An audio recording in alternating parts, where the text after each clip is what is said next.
দক্ষিণ ২৪বঙ্গে ঝড় বৃষ্টির সম্ভাবনা বাড়বে, ৭ জেলাতে কালবৈশাখী ঝড় আশঙ্কা, বজ্রবিদ্যুৎ সহ বৃষ্টি হবে। ৪০ থেকে ৬০ কিলোমিটার প্রতি ঘন্টা গতিবেগে দমকা জোরো বাতাসের সঙ্গে বজ্রবিদ্যুৎ সহ বৃষ্টি হবে। ৭ জেলাতে কালবৈশাখী সতর্কতা। বিস্তারিত।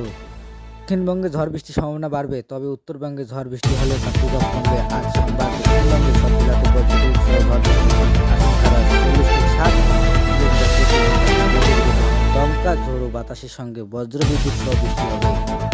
জেলাতে কালবৈশাখী সতর্কতা রয়েছে। আজ সোমবার হুগলি, পশ্চিম মেদিনীপুর, ঝাড়গ্রাম,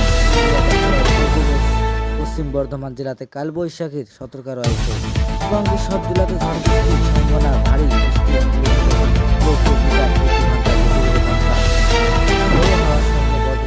হালকা থেকে মাঝারি বৃষ্টি হবে।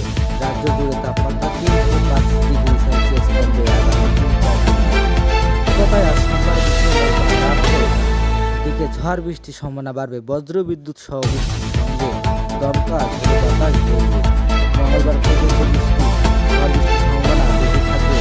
বজ্রবিদ্যুৎ সহ বৃষ্টির সঙ্গে ঘন্টায় ৪০ থেকে ৫০ কিলোমিটার দমকা ঝোড়ো বাতাস বইবে।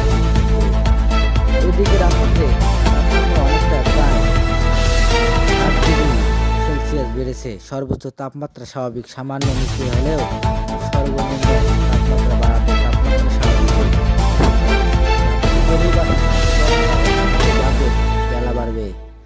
কলকাতায় আজ সোমবার সর্বনিম্ন তাপমাত্রা ২৭.৯ ডিগ্রি সেলসিয়াস, 1.7 ডিগ্রি সেলসিয়াস বেশি। গতকাল রবিবারের সর্বোচ্চ তাপমাত্রা ছিল ৪.২ ডিগ্রি সেলসিয়াস, যা স্বাভাবিক তাপমাত্রা 1.৪ ডিগ্রি সেলসিয়াস কম। জলীয় পরিমাণ বা আপেক্ষিক আর্দ্রতা ৫২ থেকে ৯০% আগামী ২৪ ঘন্টার তাপমাত্রা বা ৩৭ ডিগ্রি। উত্তরবঙ্গের খবর জানতে হলে ভিডিওটি সাবস্ক্রাইব করবেন, চ্যানেলটা ভিডিও করে কমেন্ট করবেন।